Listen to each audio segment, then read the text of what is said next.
Gormila Mahagat Uchtron. Our audience at this Machnamh seminar are postgraduate students researching this period. I'm going to invite them now to give us some response to what they've heard in these very interesting and provocative papers that we've all been listening to. And if I could ask them to stand up and give us their names just before they speak. Yes. Hello, I'm Sophie Cooper. Thank you so much for all of these papers. I was thinking that if we go back to the first paper and the whole idea of who's taking part, I think we're still taking too narrow an approach on this whole question of who's taking part in the Civil War, but particularly on who's taking part in shaping ideas about what it is to be a republic and what self-determination is. We still have this emphasis on particularly male politicians, bishops, and armed revolution. I would argue that we need to take into account a more longer-term perspective on where these questions and discussions are coming from, particularly bringing in the influence of people like teachers, male and women, men and women, and also lay and religious. If you look to the diaspora, for example, if you look in the 1890s, 1900s, and 1910s, schools are having massive discussions on what self-determination means for Ireland. These are big debates.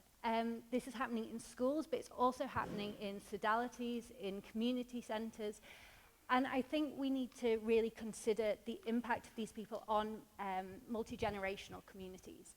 The children that are having these debates in the 1910s are also the people who are being influential in international discussions, both in the diaspora and Ireland, when it comes to 1920. So I just think we need to kind of take in children, but also community leaders who are having big impacts at a local as well as national level. So wider sources should be considered. Well, wider sources, but also just wider types of influence.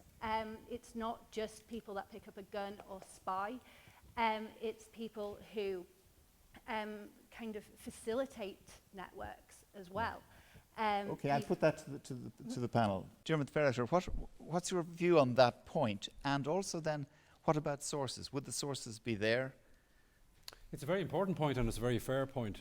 And we are accustomed, I suppose, to being drawn towards particular sources that are quite accessible now, particularly accessible now in this day and age.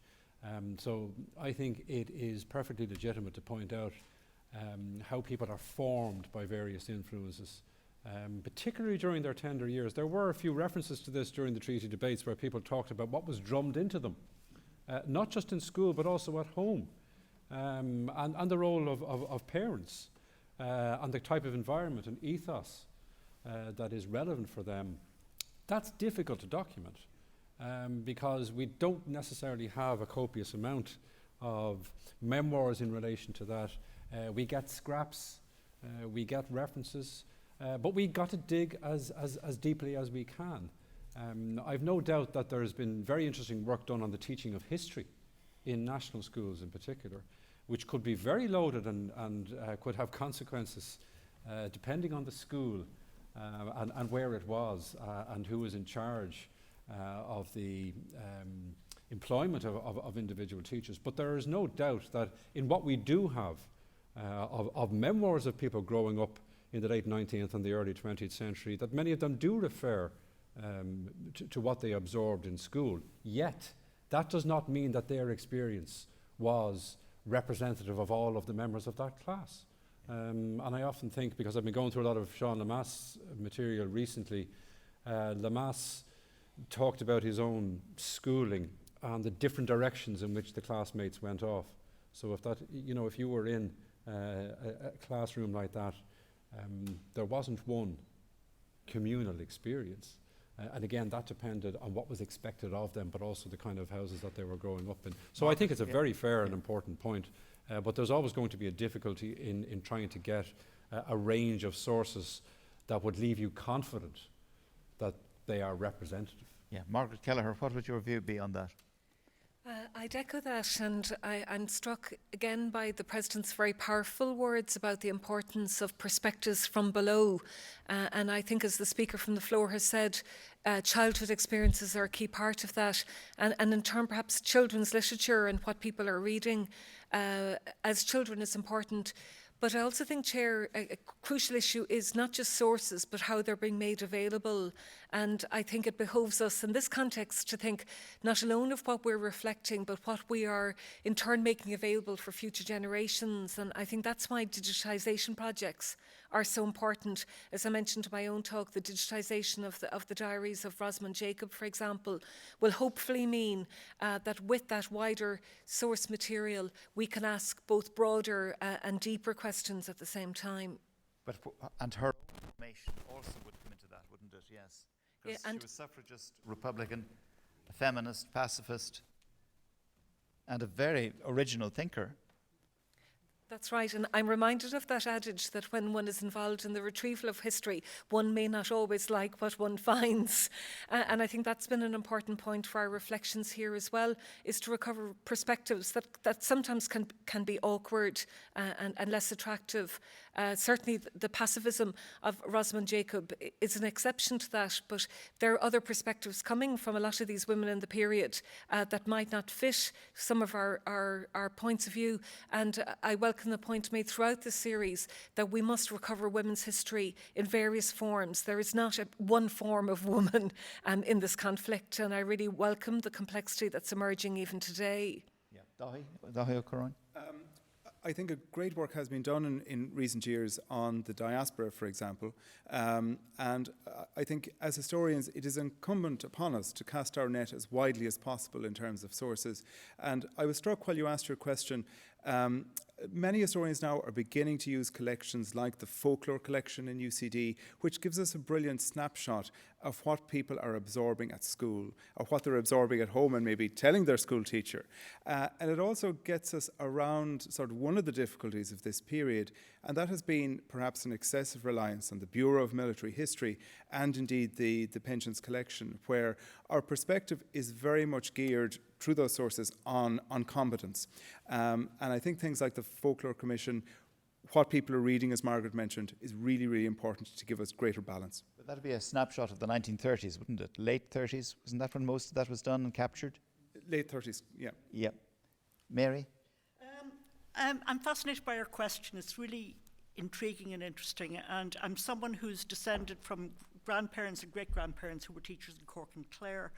And I think what we need to get into is the deference of the society in that period.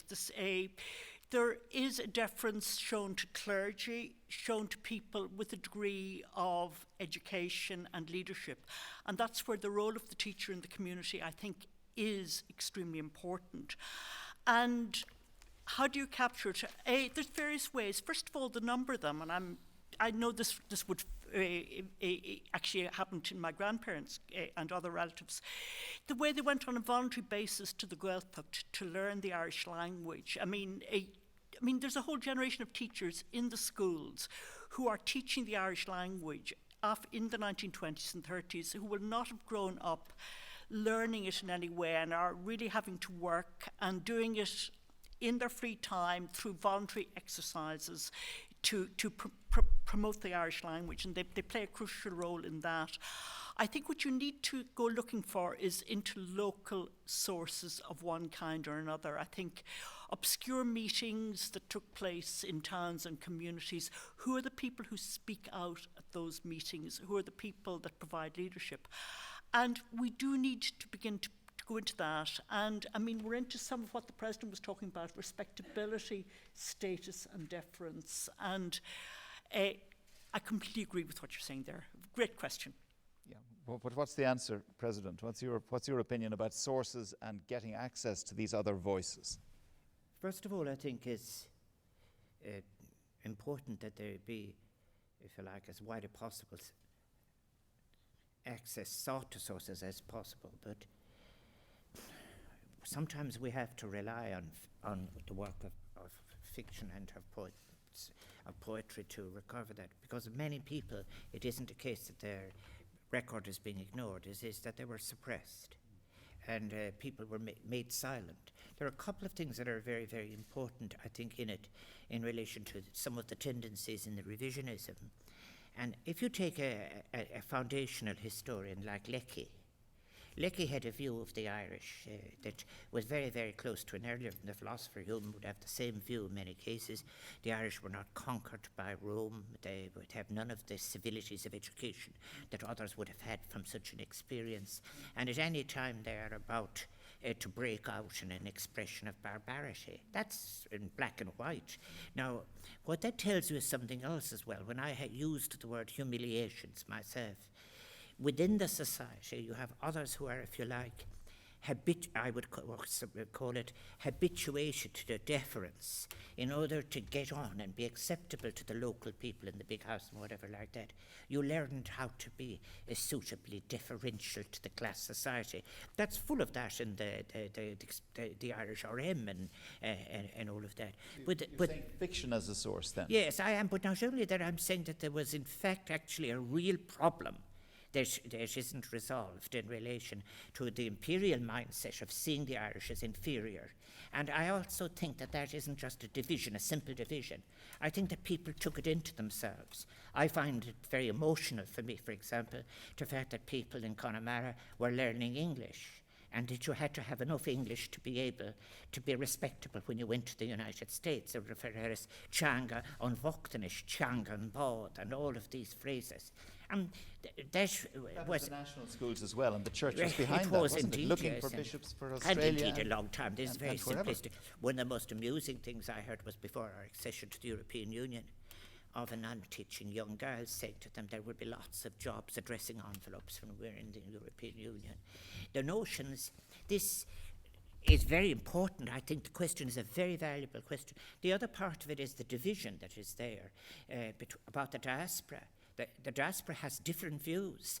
In the Irish Times, they had a reference in the 1890s. They have gone abroad and they have located themselves in the most powerful country that is emerging, and they will never let us forget it. And their influence is the famine is in their mind. And then you get a later group as well. The people who emigrate in the 1920s are at a lesser level, even when they meet their fellow Irish in the United States or Australia. They have to come in at a lower level in relation to competing for jobs. And if you look at how they're dispersed in the United States, they're not in fact actually sharing all the property now that the Irish Americans of the previous generation have in the cities. They're scattered everywhere. Yeah. And you'll find that in the Irish pilot when they're looking, have you seen so-and-so with a freckled face? He was last seen, and so. Yeah. Fergal McGarry, you've been looking at some of this. Yeah, I mean, just to go back to Sophie's question, which I think is a great one. I mean, I would argue maybe the single biggest influence on the revolutionary generation is not actually republicanism, but it's cultural nationalism. And I think sometimes the language of cultural nationalism can be misleading. We think of, the search for an Irish Ireland. But actually this generation of people were so outward looking. They were really aware of what was happening in terms of the development of other nationalisms and, comparative kind of situations. If you look at people, say, involved in the Abbey Theatre and so on, someone like Patrick Pearse, who really sort of personifies Irish Ireland, he's constantly writing to nationalists and intellectuals all around the world. So this incredible kind of intellectual exchange. And that maybe brings us to the other point to make, which is about diaspora. And I think sometimes maybe there's an issue about how we write about this period, because we tend to write about sort of Irish nationalism within Ireland, and then we write about the diasporas, within the context of Australia or Canada or whatever. But if you actually look at lives, and you see it really strongly in biographies, people live transnational lives. And it's not just, the elite, but obviously, as your own work has shown, ordinary people, religious orders. The Catholic Church is an international organisation, the British Army, empire posts. So I think sometimes we think that we live in a much more international world than maybe people 100 years ago, and also the consumption of media. So I think we need to think about this incredible sort of circulation of ideas and influences to understand also what's happening just in a village in Clare or whatever. Yeah. Another contribution from yes. My name is Stephen Egan. I'm a PhD researcher at Queen's University Belfast. Building on what's just happened with the discussion, my area of research looks at how partition was received by the Irish diaspora, particularly with those within the British Empire. And I think something that's really interesting that I'm really pleased to see in our reflections today is that we are taking into account not just the Irish on the island of Ireland, but in a much broader international and global sense. Something that I wonder if the panel could speak more to is the traumatic nature of partition for those communities. And in particular, I specialise in looking at Canada and Australia. Irish identity within these diasporas is often in flux. And in Canada in particular, if we look at the work of Mark McGowan and Patrick Mannion, we see that Irish Canada is in a decline until we hit the revolutionary period, where there's almost a resurgence of interest in the Irish nation and in conceptions of Irishness. But partition ultimately ends that in many, many ways. You have a disjointedness between the Irish Protestants of Canada, who in 1920 would regularly attend Irish nights at Orange Lodges. By 1921 and by 1922, they are no longer being labelled as such. They're being called Imperial Nights or British Nights. And similarly, in Australia, you also have a kind of a inward retrospection of identity amongst these diasporic communities. There were two Irish identities in both those continents. Absolutely, yes. And the processes of which they develop and change is very different. Australia almost seems to be more advanced in terms of the, I suppose, the partitioning of identity rather than the partitioning line, politically speaking. So I was wondering if the panel could speak a little bit more to how we can better capture how partition is not just a line on a map, but also in the hearts and minds of those from below. Yeah. Well, it always was, of course, in the hearts and minds, wasn't it? That's also the point. Fergal. Yeah, I mean, I haven't looked at the impact of partition in close detail in different countries, and it strikes me as a really fascinating subject to look at. But much of what you're saying, I think, also applies actually to the impact of the Civil War. I mean, one of the things that's really extraordinary, I think, about the Irish question and the way in which it kind of electrifies Irish people everywhere is it sort of it creates this kind of global Irish consciousness. And the President was talking about different generations. In a sense, these different generations are brought together in 1920 and 1921 in this great kind of common cause. And what happens with the treaty split and the Civil War is it kind of shatters that sense of a united Irish movement. And of course, you know, America remains very important in terms of influencing Irish developments, but I do think that phenomena of a sort of an Irish community working together was disrupted in grievous ways. And I think one of the interesting themes also in terms of looking at Commonwealth countries like Australia and New Zealand and so on is the consciousness of what Irish identity and Irish nationalism stood for meant something different than in America. In Ireland, in Australia, and New Zealand, in the context of the First World War, to be an Irish nationalist is a much more subversive thing. There's alignments with anti-war, anti-conscription kind of movements. After Easter 1916, it becomes very fraught. Whereas in America, there's a much kind of a more separatist, and so the interplay between different notions of what Irish identity and politics are in different parts of the world is a really sort of fascinating aspect of what's happening in 1920, 1921, and it bears on partition and also obviously the response to the treaty. Diarmuid Ferreter, wasn't partition, of course, was sold by the British as temporary, or possibly temporary. It certainly was indefinite. And Lloyd George, of course, here was the conjurer. I think you used that metaphor yourself. And he was a well-known conjurer and a trickster. And look at the Punch cartoons about him. This is a trick I haven't done before. And he was a master at deception and at, you could say, self-deception. Yeah, and you could say he was speaking out of different sides of his mouth in order to try and balance what he had to balance in the autumn of 1921. When you look at, and I quoted James Craig's account of their meeting after the treaty had been signed, and he felt betrayal, and of course this betrayal felt by others too. You can look back now and wonder, were they too naive and too delusional to be accepting these reassurances? But you've also got to acknowledge what was being said privately, the reassurances that are being given privately. There were those at the heart of the British establishment who didn't want this to be a long-term commitment. They wanted it away from them for understandable reasons. It had divided their politics for so long. You know, in the previous Home Rule crisis, you know, many of them were veterans of that. There was a compelling case to get rid of it. And interestingly, given where we are now, there was a compelling economic case. There's that line that's used by David Lloyd George to James Craig, don't cut off the natural circuits of commercial activity. Ridiculous for a small island. And some of his colleagues were corresponding privately. But he's leader of a coalition government. He has to look out for Andrew Bonar Law. He has to be conscious of how the diehards, as he calls them himself, can be mobilised in relation still to the Ulster question, notwithstanding what I've said. And what's interesting about it, I suppose internationally, which is being raised in the question, there was a widespread belief, even on the part of those who had accepted the treaty, that they could pursue an international propaganda campaign against partition that would have a tremendous moral force behind it, on the grounds that this was clearly an injustice that would be recognised internationally. The problem, North East Boundary Bureau, for instance, very Kevin sophisticated O'Sheill, analysis. who was an Ulster man and who believed passionately in that, and we shouldn't be dismissive of it now, but at the same time we have to acknowledge how difficult it was to keep the coherence in relation to the Irish question once the compromise has been made, and that's very difficult in Australia. You can see the anger that's generated by Archbishop Mannix in Melbourne when he's denouncing the compromise and making common cause with the anti-treatyites. And that causes difficulties in Australia too. So it's difficult to sustain that, and yet they're still trying to do it in the late 40s and into the early 1950s, the idea of an international campaign against partition, but the audience isn't there. Yeah, the audience was certainly gone by then. But there is a field of forces at work here, so complex that there are a lot of unintended consequences as well. Would you agree with that, Dahi? Absolutely.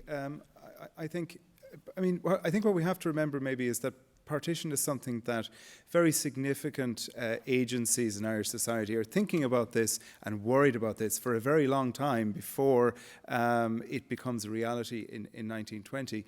And I suppose when you asked your question, Stephen, I was really struck by the absence maybe of a more sustained comparison between the impact of partition and the impact on partitionist mentalities in Ireland and what's going on in Central and Eastern Europe at this very time. And I think maybe we have a lot to learn by looking at that European example more deeply as historians. Yeah, Margaret, you nodding to that? Yeah. Absolutely, and I'm thinking about sources here in relation to the question about how we might track the views of the diaspora. I think it's really important that we look at different forms of cultural expression there. As we know, music plays a key part, but actually also film. If you think of the success of Liam O'Flaherty in terms of Hollywood, really interesting to see how Irish themes appear in some of the early generations of filmmaking in the States. So maybe that's one of the places where we can find a crucial insight into how viewpoints and interpretations of Ireland are being shaped by the diaspora, because otherwise we're in danger really of having a gap, between the early 20th century and now. And I think popular culture is a way to trace how opinions and memories that weren't physical memories in the diaspora are shaped. So are the sources more difficult to get at in those areas, do you think? They can be, but I think there can also be a certain hierarchy of sources, and I think popular culture, and often related to that, women's writings can lose out in that hierarchy. So I applaud Stephen himself for the work he's doing and look forward to reading more. Right, can we have some? Yes. Hi, I'm Stephen O'Neill and I work in at Trinity and the Irish Museum of Modern Art. Thanks very much to everyone for the papers, really enjoyed all of them. Part of what I'm looking at the minute is the idea of sources in the context of, say, if we're talking about the bottom of history, what the kind of ordinary person would have been able to actually know about the process of partition specifically in the 1920s. Now that it was referred to at the start, the I think 440,000 words of the treaty debates, I don't think, which were released to the Irish public for some 50 years.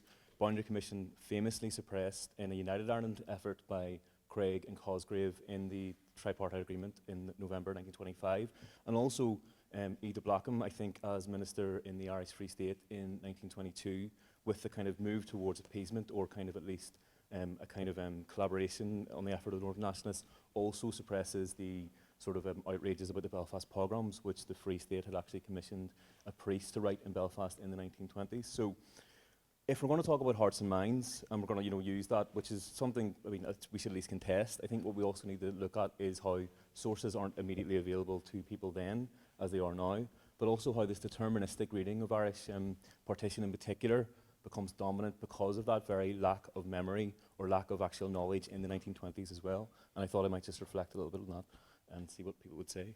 And how would you say, are you saying in all of that the sources are there but were censored at the time and are now becoming available? Yeah, and they seem as if these things are obvious or kind of, I would suppose, self-evident at the 1920s, when there's no sense of this whatsoever in the 1920s. To look, for example, at Irish culture in the 1920s, I think what you find is a lot of confusion about what's happening, and not like this kind of idea of this was always going to happen beforehand. And that's something I would just like to sort of offer up, at least, as a response. Dermot? What has me thinking about that subject is the idea, as I articulated through the work of Charles Townsend, this idea of a mental partition predating a physical partition. Mention was made of the Bureau of Military History statements earlier on. I was always interested in them for their introductions. Do people delve straight into 1913 and join the volunteers, or do they give some sense of how they thought about Ireland as an entity, about Ireland North and South? Very few of them do, and it's often been referred to as an Achilles heel of many nationalists, of many Southern nationalists, that they don't understand the complexity, and it's why I quoted Claire Healy in relation to the Northern situation and the Northern mind. And what is the Northern mind? For many people, the Northern mind is different. It's wired in a different way, and they often see it as more difficult, as you could argue they do to this day, because there is that sense of it as a place apart. And I don't think it's not just about what became the Northern Ireland. It's about Ulster, as a 9-county province. Many in Donegal felt that they were somewhat cut adrift in relation to not just the settlement of late 1921, but culturally and mentally, that there is that feeling. That's why I quoted the idea of the Highlanders. That's a very strong image, that we are being cast. Well, here's a stronger one. J.R. Fisher, who was appointed finally by the British as the Unionist, Ulster Unionist representative on the Boundary Commission, because Craig wouldn't put one on. J.R. Fisher had earlier called Donegal, which he regretted had been left in the Free State, as our Afghanistan. The notion of the buffer state. Or the remote north, which is being used as a phrase even in the 1880s. But we've also got to be conscious to directly address the question, how many people have moved well beyond their localities? How many people have travelled around Ireland? We know activists have. We know there are people who are involved in jobs that required travel. But how many people are actually familiar with the different traditions and the different character of different parts of Ireland? I think that is a big part of it. And how much information are they actually getting and absorbing about different parts of Ireland? And Mary Daly, were you saying that on the treaty debates themselves, that there's evidence of the preoccupation only of Northerners, really, talking about partition? I mean, as I remember growing up, I would have thought that a civil war took place over partition, and it was only when the late Maureen Wall started delving into the debates, and she came up with a figure of a bit around 10%, and the figure for the secret debates is much the same. In other words, it just doesn't feature. I think, responding to Stephen, there was an interesting conference held there on the 5th of November, organised by Monaghan County Museum, and there was a panel which I chaired of people from border communities, local historians and local people talking about it. They came up with the term of the third country, or in other words, they were neither north nor south, and they see themselves as somehow a place apart from both Belfast and Dublin. And I think using that to get into an understanding of that, I really think to grasp some of what you're dealing with is a matter of getting into the local and the parochial and the particular, not the national, and looking at local council meetings, local newspapers, local community groups, how they interact and engage or don't engage, Church of Ireland, meetings, Presbyterian assemblies, how they engage or disengage with the realities of partition. It worked out in various ways. They learned to negotiate it. It undoubtedly split families and communities, and I completely agree with Dermot. The understanding of that outside those communities was and remains, I think, pretty limited in this country. And families were, of course, split, President Higgins, as you know from your own experience, and as you indeed told us in your paper. Yes, I think there, just by way of context, my grandfather was one of a family of 7, and of that family of 7, 5 emigrated to Australia between 1852 and 1860. I think it's very important for us to deal with the questions that would need another day, as to the difference, for example, in the letters from Australia and the letters from Ireland to Australia, and the letters from the United States to and from. I have a sociologist's view that on the Irish side, people discontinued the Australian correspondence because they were in fact outside of cities, they were in land areas and so forth, apart from the difficulties of postage being expensive. Very expensive. And they lost connection to some extent. I think you have to look at Archbishop Mannix as well and his relationship to the trade union movement as well, and also the Central Church's attitude, the incredible efforts to try and dislodge Mannix, which there as well. There was incredible support for him in County Cork, for example, where he's from, where my mother's family were involved. Also, my mother was secretary of the Cumann in Liscarroll. But on the question that you asked me, I think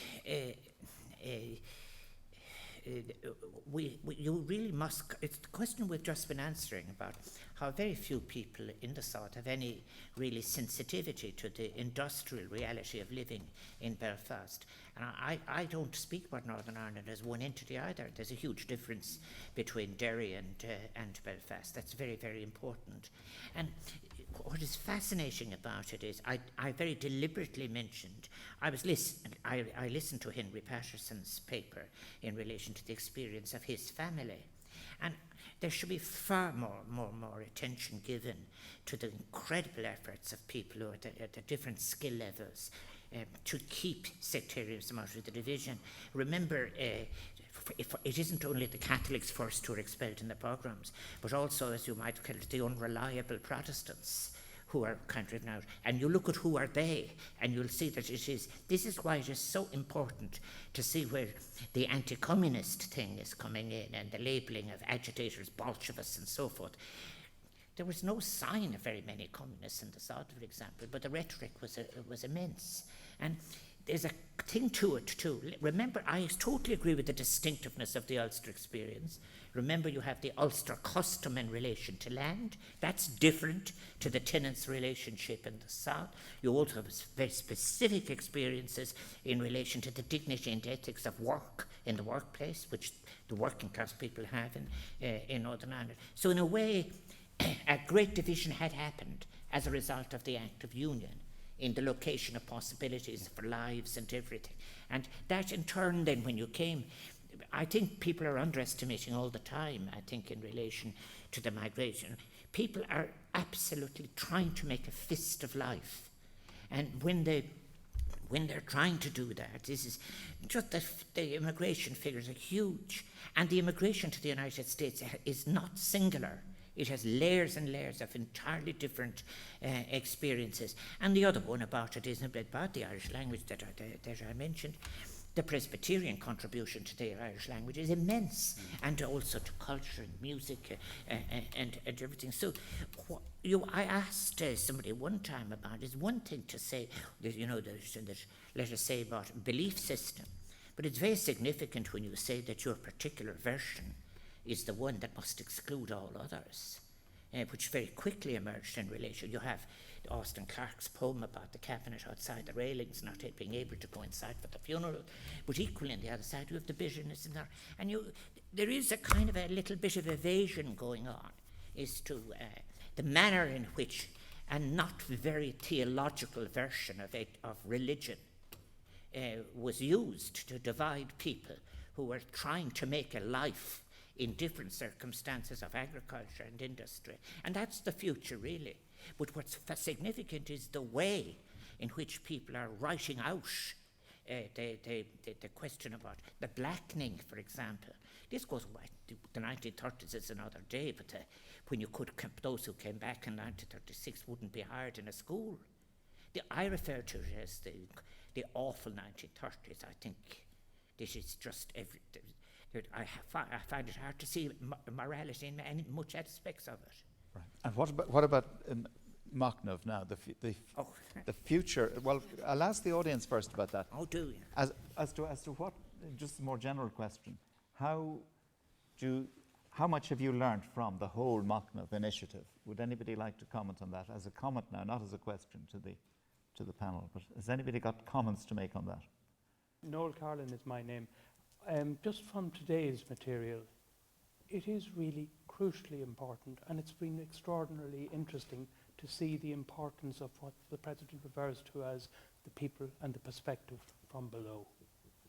What happened for the ordinary man and the ordinary woman, in particular the ordinary woman, is something that we really have to kind of give more time to. And it's something that came across from today's talks, particularly from my point of view, in just listening to it here as an audience member today.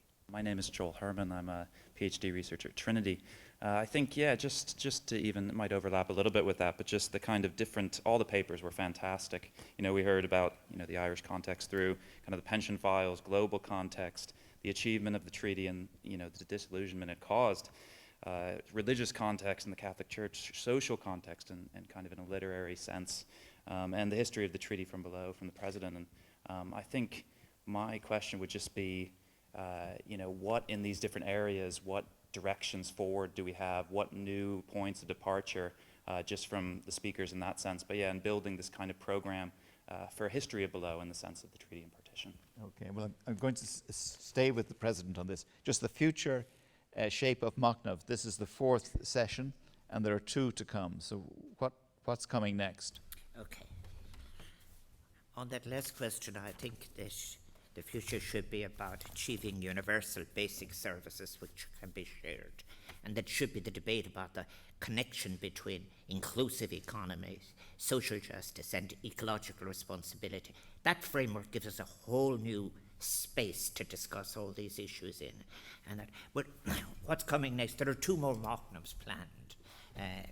I think the next one, the 5th seminar, will take place in the spring of 2022. And it will be titled Constitutional, Institutional and Diplomatic Foundations, Complexity and Contestation. See, the Constitution, which will be there, but also how are the new institutions shaping up and what will they tell us for the future? And I think as well that we're hoping to do that in terms of both the Irish Free State and the Northern Ireland administration, and try and deal with this issue that I referred to as well about minorities and the discussion about the majority-minority relationship and so on. And then it will try and look as well as how both entities in a way looked abroad, for example, to the League of Nations, and how are they to deal with the International Labour Organization. Then the second one, I'll announce the speakers closer to the time, and then the 6th seminar, the final one in autumn 2022, is when I look back at all of that has been discussed across the previous 5, but also I think it will, I'll really look, I think, here at how can the music, for example, survive on an all-island basis, and what are the significance of films that have been made, the novels and stories that have been written. But it's really saying about it is in the fullness of the experience of life, how are people seeing it now? So I think I'll introduce really scholars and thinkers, not just from history, but also from the cultural theory area and from the performing culture, and also very, very something that has never grounded itself enough sufficiently, the sociological perspective. And also I want to try and look at how international scholarship, that Ireland isn't just a kind of a commodity to be polished up for scholarship in a way. It is about people who call themselves Irish wherever they are. Well, on behalf of and that one will take place in the autumn of 2022. Right. Well, on behalf of the audience out there watching this on the webcast, and the audience indeed who are assembled here, I'd like to thank you, President Higgins, for hosting all of this, and to Diarmuid Ferriter for his paper today, and to the other 4 scholars who responded to it. and thank you indeed. And the key website for connection to all of this, and indeed to the new volume, which is available online free of charge, is the key contact is president.ie. If you go to that, you'll get all the details of how to access the e-book and how to watch further developments in Machnamh from the Hyde Room in Áras an Uachtaráin. Thank you for watching.